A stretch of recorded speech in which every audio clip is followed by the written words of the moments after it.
You may consume.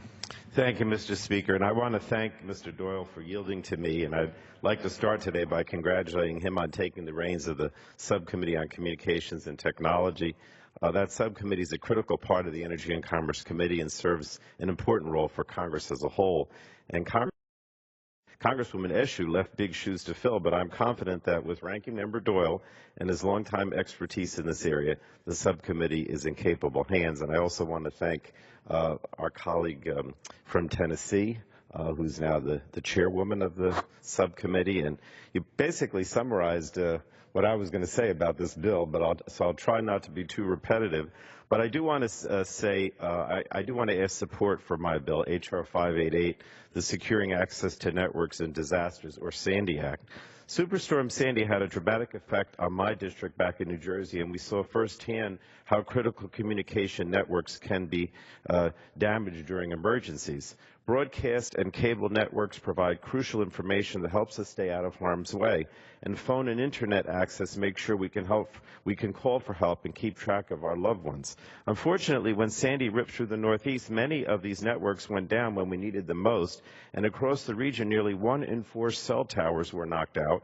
But in some of the hardest hit areas of New Jersey, as many as half of the towers were actually down. Many of them stayed down for weeks, and that's why I've spent the past several years figuring out what went right and what went wrong. Initially, I worked with the nation's largest wireless carriers and the Federal Communications Commission to put together a voluntary resiliency framework. And that framework, as Ms. Blackburn mentioned, makes sure that if one cell network goes down, like AT&T did during Sandy in my district, its customers can access another network like Verizon that was still operational. Everyone, I think, should be able to call for help as long as any signal is available.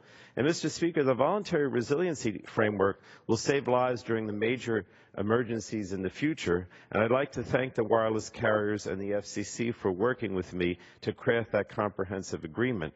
Having these networks operational can mean the difference between life and death during an event like Superstorm Sandy. The other major problem was the inability of communication services to repair their equipment. The Sandy Act will recognize the critical role that wireline and mobile telephone, internet, radio, and TV broadcast and cable and satellite services play during emergencies. For example, the RAT, which is a radio station at the Jersey Shore, switched from music to 24-hour news coverage right after Sandy, and that helped people to access vital services in the days after the storm. These providers will receive, pursuant to the Sandy Act, priority access to otherwise restricted areas during emergencies, like other utilities, to help them repair and maintain their communications equipment during disasters. And the Sandy Act will also begin a process to provide 911 services over Wi-Fi hotspots during emergencies. So, Mr. Speaker, this is truly a common-sense bipartisan bill. It passed the House last Congress on a vote of 389 to 2. I urge all members to support the bill. I understand the bill has been scheduled for a markup in the Senate tomorrow, so hopefully once they do their work, we can get this bill to the President and sign into law. With that, I yield back. Thank you. Mr. Speaker, I don't... back. The gentlewoman from Tennessee is recognized. Okay. Thank you, Mr. Speaker. I think the gentleman from Pennsylvania